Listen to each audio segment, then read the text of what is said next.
Hello students. So in this video we are going to discuss Pathfinder solution, chapter rotation, check your understanding, question number 40. काफ़ी बढ़िया question है, काफ़ी interesting question है. सच बताऊं तो वैसे तो इजी क्वेश्चन है, बस यदि आपको समझ में आ जाए कि इसमें क्या हो रहा है और क्या करना है, किस तरीके से ये जो पेंडुलम या जो पार्टिकल है किस तरीके से मूव कर रहा है, यदि आपको पता लग जाए तो उतना मुश्किल क्वेश्चन नहीं है ये. ठीक है, तो देखते हैं एक बार. पहले क्वेश्चन का स्टेटमेंट रीड कर लेते हैं हम, then after we'll see how we can solve it. Right, so we are said that light rod of length L pivoted at its lower end on the ground can rotate in any direction. एक rod है, light rod, इससे हमने एक particle को इस तरीके से बांधा हुआ है और ये जो पार्टिकल है ये किसी भी डायरेक्शन में रोटेट कर सकता है. यहाँ पर भी कर सकता है, इस तरीके से भी कर सकता है, इस तरीके से भी कर सकता है. यानी कि ये पार्टिकल एक स्फेयर के अंदर कहीं पर भी घूम सकता है ऐसे, क्योंकि स्फेयर के लिए रेडियस फिक्स होती है तो रॉड की लेंथ जो है वो तो रेडियस बन जाएगी और ये पार्टिकल इनमें से कहीं पर भी जा सकता है इस पूरे हेमिस्फेयर के अंदर, है ना. ये जो हेमिस्फेयर है, इस हेमिस्फेयर में पार्टिकल सरफेस तक कहीं पर भी जा सकता है. राइट, तो रॉड लेंथ L है, it can rotate in any direction. A particle of mass m is affixed at its upper end and the rod is held at an angle theta naught is equal to 37 degree. Initially इसकी position 37 degree पर है from the vertical as shown in the figure. अब इस particle को कह रहे हैं एक हॉरिजॉन्टल वेलोसिटी दी है अपन ने. हॉरिजॉन्टल प्लेन कौन सा होगा? हॉरिजॉन्टल प्लेन होगा ये वाला. इस हॉरिजॉन्टल प्लेन में हमने पार्टिकल को वेलोसिटी दी है परपेंडिकुलर टू द रॉड. अब ये हॉरिजॉन्टल प्लेन है और perpendicular to the rod velocity दी है, तो रॉड के परपेंडिकुलर वेलोसिटी दी है, मतलब अंदर की तरफ वेलोसिटी दी है, इसलिए क्रॉस बना रहा हूं मैं यहाँ पर. जो वेलोसिटी दी है इसको हमने u वेलोसिटी दी है √2, वो कहाँ दी है? अंदर की तरफ दी है ना. इस प्लेन में, हॉरिजॉन्टल प्लेन में दी है और रॉड के परपेंडिकुलर मतलब कहाँ दी है? अंदर की तरफ दी है वेलोसिटी. ये इंपॉर्टेंट बात थी. सो हॉरिजॉन्टल वेलोसिटी u बराबर √2 is given perpendicular to the rod at an instant in the subsequent motion when the rod exerts no force on the particle. What is the angle theta made by the rod with the vertical? ये rod vertical के साथ कितना angle बनाएगी उस समय जब rod द्वारा particle पर कोई फोर्स ना लगाया जा रहा हो. रॉड द्वारा पार्टिकल पर कोई फोर्स नहीं लगाया जा रहा है, तब ये एंगल कितना हो जाएगा पार्टिकल का वर्टिकल से, ये एंगल हमें पता करने की कोशिश करनी है पार्ट ए में. और पार्ट बी में हमसे पूछ रहे हैं what is that horizontal velocity of the particle which is perpendicular to the rod. Rod जब कोई फोर्स एक्सर्ट नहीं करेगी पार्टिकल पर, लेट्स से इस पोजीशन पर ऐसा हो रहा है कि रॉड कोई फोर्स एक्सर्ट नहीं कर रही है पार्टिकल पर, उस समय पार्टिकल की वो वेलोसिटी बतानी है जो हमें रॉड के परपेंडिकुलर हो, हॉरिजॉन्टल प्लेन में हो. हॉरिजॉन्टल प्लेन में रॉड के परपेंडिकुलर मतलब अंदर की तरफ वाली वेलोसिटी बतानी है. कब बतानी है? जब ये एंगल इतना हो गया हो कि रॉड पार्टिकल पे कोई भी फोर्स एक्सर्ट ना करे. तो ये है क्वेश्चन. तो देखिए असली में हो क्या रहा है, हमने पार्टिकल को जैसे √2 वेलोसिटी दी अंदर, तो ये पार्टिकल जो इस सर्कल में घूमने के लिए तैयार हो गया. इस सर्कल में घूम रहा है पार्टिकल इस सर्कल में घूम रहा है, लेकिन ये जो mg है इस पार्टिकल का, वो mg तो नीचे एक्ट कर रहा है. ये mg क्या करेगा? इस रॉड को टिल्ट करता हुआ इस पार्टिकल को धीरे धीरे नीचे लेके आएगा. ये नीचे लेकर के आएगा, यानी कि पार्टिकल इस वाली स्थिति में आ गया होगा यहाँ पर कहीं. अब इस सर्कल में घूम रहा होगा पार्टिकल, mg अभी भी एक्ट कर रहा है, mg इसको और नीचे ले आएगा, mg और नीचे ले आएगा. अब पार्टिकल इस सर्कल में घूम रहा होगा. तो जैसे मैंने कहा था आपको, पार्टिकल इस हेमिस्फेयर के अंदर घूम सकता है कहीं पर भी. तो हमें वही पोजीशन बतानी है जब पार्टिकल इस हेमिस्फेयर में घूमते घूमते पार्टिकल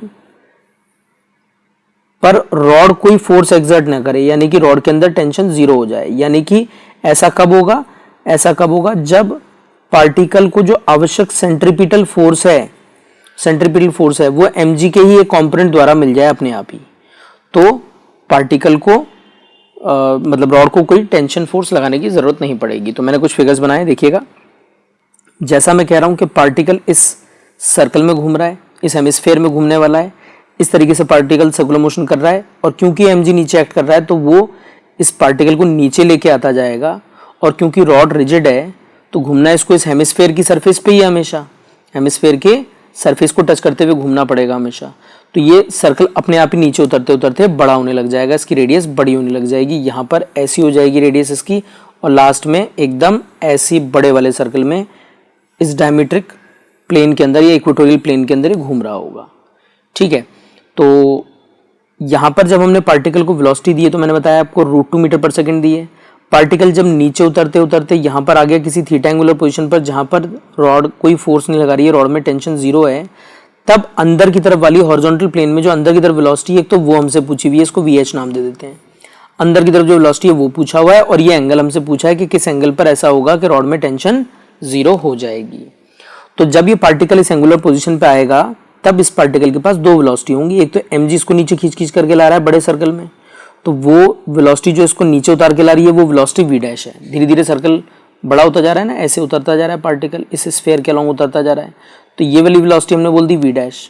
जो वेलोसिटी अंदर की तरफ है उसको हमने बोल दिया v हॉरिजॉन्टल। और इस v हॉरिजॉन्टल और v डैश को यदि हम देखें तो ये आपस में परपेंडिकुलर होंगी क्योंकि एक अंदर है और एक अलॉन्ग दी टेंजेंट है। ये वेलोसिटी हॉरिजॉन्टल वाली अंदर है, प्लेन में आप देख सकते हैं अंदर है, मैंने बनाने की कोशिश की है इस प्लेन के अंदर। v हॉरिजॉन्टल तो अंदर की तरफ है, क्रॉस बना दिया मैंने, और v डैश जो है इसको सर्कल की टेंजेंट के अलॉन्ग उतार रही है और इन दोनों का रिजल्टेंट जो होगा परपेंडिकुलर वेलोसिटीज का, ये नेट वेलोसिटी हो जाएगी पार्टिकल की जो कि होगी v। ठीक है, एक और फिगर से देख लीजिए इस चीज को आप।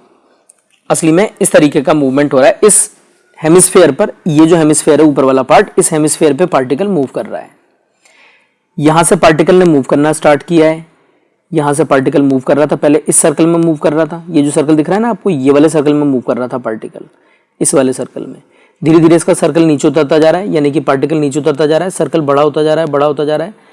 अभी इस समय मान लो जब ये थीटा एंगल पे पहुंच गया तो इस सर्कल में मूव कर रहा है पार्टिकल, किस सर्कल में, इस वाले सर्कल पे मूव कर रहा है और टेंशन फोर्स जो है रॉड के अंदर 0 है। यही एंगुलर पोजीशन हमें पता करनी है कितनी बन रही है रॉड की।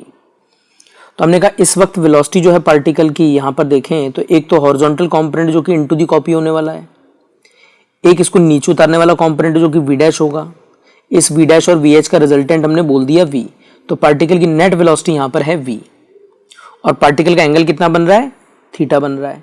तो यदि मैं इसको 0 रेफरेंस लेवल ले लेता हूँ एनर्जी का, तो देखिए पार्टिकल की ऊंचाई कितनी है, पार्टिकल की ऊंचाई है अब l cos थीटा, और यही ऊंचाई स्टार्टिंग में कितनी थी, l cos थीटा नॉट थी क्योंकि इनिशियली एंगल थीटा नॉट था।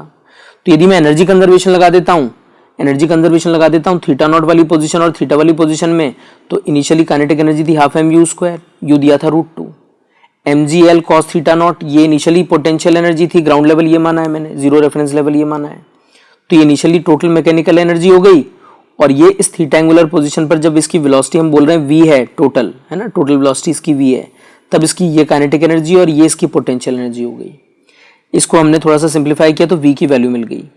और ये जो स्थिति है जब पार्टिकल की नेट वेलोसिटी हमें v दिख रही है, इस वक्त रॉड में टेंशन फोर्स कितना है, 0 है। रॉड में टेंशन फोर्स 0 है यानी कि सारा का सारा सेंट्रीपिटल फोर्स इस सर्कल में घूमने के लिए पार्टिकल के पास जो सेंट्रीपिटल फोर्स होगा, वो सेंट्रीपिटल फोर्स किसके द्वारा दिलवाया जाएगा, वो सारा का सारा सेंट्रीपिटल फोर्स दिलवाया जाएगा mg के cos थीटा वाले कंपोनेंट के द्वारा। mg ऐसे है और mg का इधर कंपोनेंट आ जाएगा mg cos थीटा, और पार्टिकल की नेट वेलोसिटी क्या है, v है। इसी वेलोसिटी से पार्टिकल एक सर्कल में चल रहा है, तो mg cos थीटा बराबर mv²/l कर दिया अपन ने। l क्यों लिया, क्योंकि रेडियस तो l ही रहने वाली है, ये रॉड की लेंथ तो फिक्स ही है, तो पार्टिकल जब भी घूमेगा, जैसे भी घूमेगा, सेंटर इसको यदि मैं ले लेता हूँ O पॉइंट को, तो इस O वाले सेंटर के अबाउट हमेशा L रेडियस में घूमने वाला है पार्टिकल, किसी भी सर्कल में घूमे, कैसे भी घूमे। तो मैंने कहा mg cos theta will provide us mv²/l, यहाँ से भी v की वैल्यू आ गई और यहाँ से v की वैल्यू आ गई थी, दोनों v को इक्वेट कर दिया, थीटा नोन है तो cos थीटा की वैल्यू आ जाएगी। तो यहाँ पे मैंने v² की वैल्यू यहाँ पर इस तरीके से आप देख सकते हैं पुट कर दी। जैसे ही मैं वेलोसिटी पुट करूंगा, जैसे ही अपन वेलोसिटी की वैल्यू पुट करेंगे तो अपन देख सकते हैं cos थीटा की वैल्यू अपने को यहाँ पर इजीली मिल जाएगी, u² + 2gl cos theta naught upon 3gl। u की वैल्यू दी हुई है √2, इनिशियल एंगल हमें दिया है 37, लेंथ दी है 1 मीटर, डेटा पुट करेंगे तो थीटा की वैल्यू आ जाएगी अपने पास 53 डिग्री। अब जो B part of the question है उसमें हमसे क्या पूछा है देखते हैं एक बार। B part of the question में हमसे कह रहे हैं what is that horizontal velocity of particle which is perpendicular to the rod, है ना। जब ये पार्टिकल इस एंगुलर पोजीशन पे आ गया, जब टेंशन का फोर्स 0 है, तब इस पार्टिकल की एक वेलोसिटी v डैश मानी है हमने, एक हॉरिजॉन्टल मानी है जो अंदर की तरफ है, क्रॉस से रिप्रेजेंट कर सकते हो।